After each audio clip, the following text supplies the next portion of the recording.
আসসালামু আলাইকুম। ৭ম শ্রেণীর প্রিয় শিক্ষার্থীরা, আজকের এই ভিডিওতে আমরা দেখব যে তোমাদের ৪র্থ অধ্যায়ের ৪০ পৃষ্ঠায় যে সৃজনশীল আছে, এই ২টি সৃজনশীল আমরা এই ভিডিওতে সমাধান করব। প্রথম দেখো যে আমরা প্রথম যে সৃজনশীলটি সমাধান করব, এখানে একটি চিত্র দেওয়া আছে অক্সিজেন এবং কার্বন ডাই অক্সাইড। এটি তোমরা ভালো করে লক্ষ্য করো। তোমরা এই উদ্দীপকটি যদি তোমরা ভালো করে পড়ো, এগুলো তোমরা ভালো করে পড়ে নেবে। যদি না বুঝতে পারো তাহলে কমেন্ট করবে, তোমাদের প্রত্যেকটি লাইন বাই লাইন রিডিং পড়ে বুঝিয়ে দেব। প্রথমে আমরা দেখব যে ফ্লোরা কি। চলো আমরা এই একের উত্তরটি দেখে নেই। একের উত্তরটি হবে যে ফুসফুসের চারদিকে একটি পাতলা স্বচ্ছ দ্বিস্তর বিশিষ্ট আবরণ থাকে, এটি হচ্ছে ফ্লোরা। আমরা তোমাদের এই কয়ের উত্তরটি দেখে নিলাম। তারপর দেখব আমরা নিউমোনিয়া একটি মারাত্মক রোগ, ব্যাখ্যা করো। চলো আমরা এই ক্ষয়ের উত্তরটি দেখে নেই। ক্ষয়ের উত্তরটি হচ্ছে নিউমোনিয়া একটি ফুসফুসের রোগ, বিশেষ করে শিশুদের জন্য এটি একটি মারাত্মক রোগ। নিউমোনিয়ায় আক্রান্ত হলে রোগীর কাশি ও শ্বাসকষ্ট হয়, শ্বাস নেওয়ার সময় নাকের ছিদ্র বড় হয়, বেশি জ্বর হয়, কাশির সময় রোগী বুকে ব্যথা অনুভব করে। নিউমোনিয়া রোগে প্রতি বছর অনেক শিশু মারা যায়, তাই এটি একটি মারাত্মক রোগ। আমরা তোমাদের এই ক্ষয়ক্ষতিটি দেখে নিলাম। তারপর দেখব আমরা চিত্রে সংগঠিত প্রক্রিয়াটি ব্যাখ্যা করা। এই চিত্রে যে সংগঠিত প্রক্রিয়াটি আছে এটি আমরা ব্যাখ্যা করব। চলো দেখে নেই।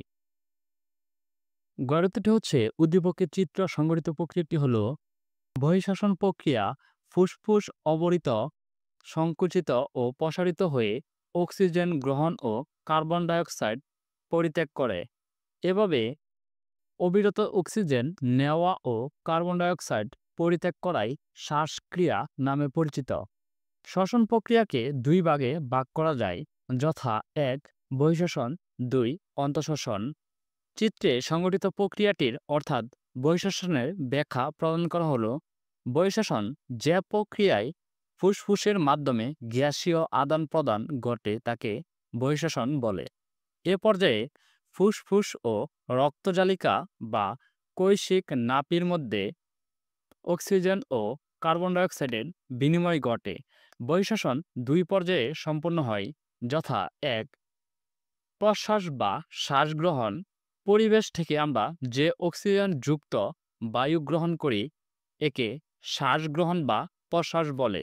প্রশ্বাসের সময় মধ্যচ্ছদা বা অক্ষপিণ্ডরাস্থির মাঝে পেশি সংকুচিত হয়।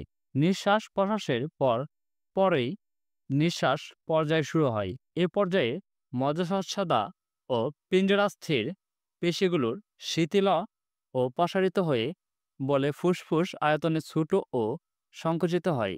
ফলে বায়ুথলির ভেতরের বায়ু কার্বন ডাইঅক্সাইড গ্যাস ফুসফুস থেকে ব্রাঙ্কাস ট্রাইকিয়ার মাধ্যমে পরিবাহিত হয়ে নাসারন্ধ্র দিয়ে বাইরে নির্গত হয়। আমরা তোমাদের এই গয়ের উত্তরটি দেখে নিলাম। তারপর দেখব আমরা এফ উপাদানটি ই অংশে প্রবেশের ফলে সৃষ্ট সমস্যা প্রতিরোধের উপায়গুলো বিশ্লেষণ করো।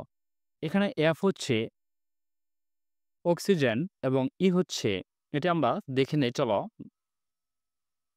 গড়াতিটি হচ্ছে এফ উপাদানটি অর্থাৎ বাতাসে উপস্থিত ধূলাবালি ই অংশে অর্থাৎ ফুসফুসে প্রবেশের ফলে বিভিন্ন শারীরিক সমস্যা যেমন শ্বাসনালীর সংক্রমণের ব্রঙ্কাইটিস হয়। বাতাসে উপস্থিত ধূলাবালি প্রশ্বাসের সাথে ফুসফুসে প্রবেশ করলে হাঁপানি হতে পারে এবং শিশুদের ক্ষেত্রে সাধারণত সর্দি থেকে হাঁপানি হতে পারে। উক্ত সমস্যাগুলো প্রতিরোধের জন্য নিম্নোক্ত ব্যবস্থাগুলো গ্রহণ করতে হবে। ১ আলো ও বিশুদ্ধ বাতাস পূর্ণ গৃহে বসবাস করতে হবে। ২ যেসব জিনিসের সংস্পর্শে আসলে বা খেলে শ্বাসকষ্ট বাড়ে তা থেকে বিরত থাকতে হবে, যেমন পশমি কাপড়। ৩ ধোঁয়া, ধুলাবালি ইত্যাদি থেকে দূরে থাকতে হবে। ৪. ধূমপান পরিহার করতে হবে। ৫. বেশি করে পানি ও তরল পদার্থ পান করতে হবে।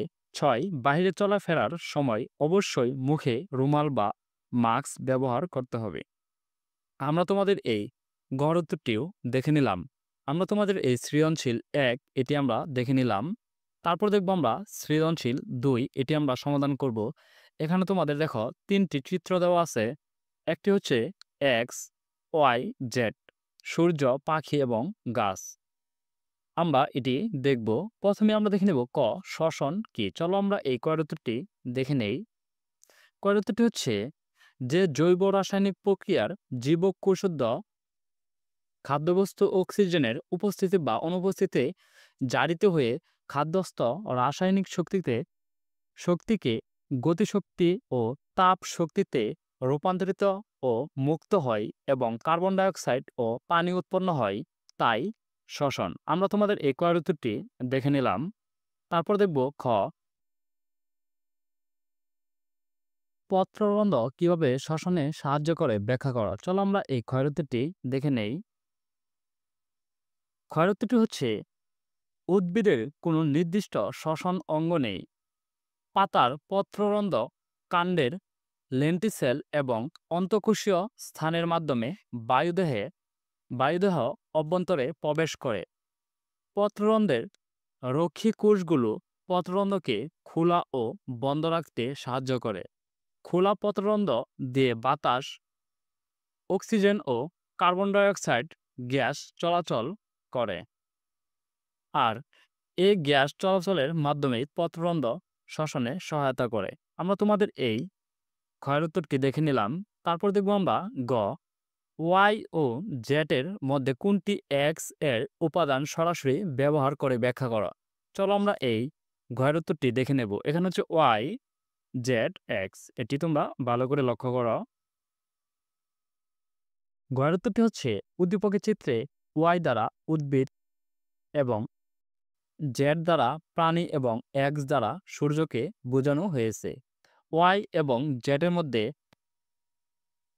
ওয়াই এক্স এর উপাদান সূর্যকে সরাসরি ব্যবহার করে, কারণ উদ্ভিদের সবুজ অঙ্গ বিশেষ করে পাতা সূর্যালোক হতে শক্তি গ্রহণ করে এবং ওই শক্তি কাজে লাগিয়ে পানি ও কার্বন ডাইঅক্সাইড ব্যবহার করে সালোক সংশ্লেষণ প্রক্রিয়ার মাধ্যমে শর্করা জাতীয় খাদ্য প্রস্তুত করে। এ প্রক্রিয়ার আলোকে শক্তি রাসায়নিক শক্তিতে পরিণত হয়। সালোক সংশ্লেষণে উদ্ভিদ কার্বন ডাইঅক্সাইড গ্যাস গ্রহণ করে এবং উপজাত হিসাবে অক্সিজেন গ্যাস বের করে। পক্ষান্তরে চিত্র অর্থাৎ প্রাণীদেহে ক্লোরোফিল না থাকার কারণে সূর্য শক্তিকে সরাসরি কাজে লাগাতে পারে না, তাই সকল প্রাণী খাদ্যের জন্য উদ্ভিদের উপর নির্ভরশীল।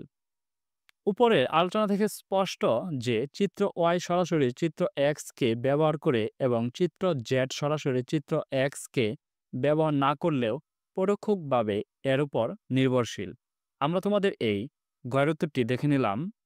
তারপর দেখব আমরা গহ, গ্যাসীয় বিনিময়ের ক্ষেত্রে ই ও এফ কিভাবে একে অন্যের উপর নির্ভরশীল, যুক্তিসহ লিখ। চলো আমরা এই গয়ের উত্তরটি দেখে নেই।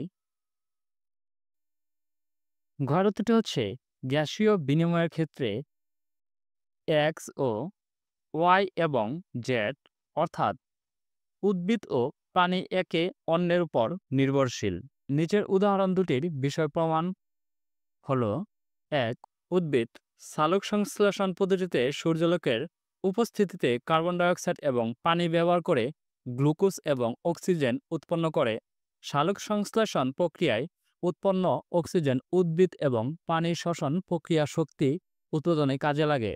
পানি শ্বসন প্রক্রিয়ায় উৎপন্ন কার্বন ডাইঅক্সাইড উদ্ভিদের সালোক সংশ্লেষণ প্রক্রিয়া ব্যবহৃত হয়। এভাবে সালোক সংশ্লেষণ এবং শ্বসন প্রক্রিয়ার মাধ্যমে জীবমণ্ডলের মধ্যে পারস্পরিক সম্পর্ক সৃষ্টি হয়। ২. সবুজ উদ্ভিদ সালোক সংশ্লেষণ প্রক্রিয়ায় বায়ু থেকে কার্বন ডাইঅক্সাইড গ্রহণ করে ও অক্সিজেন বায়ুতে ছাড়ে।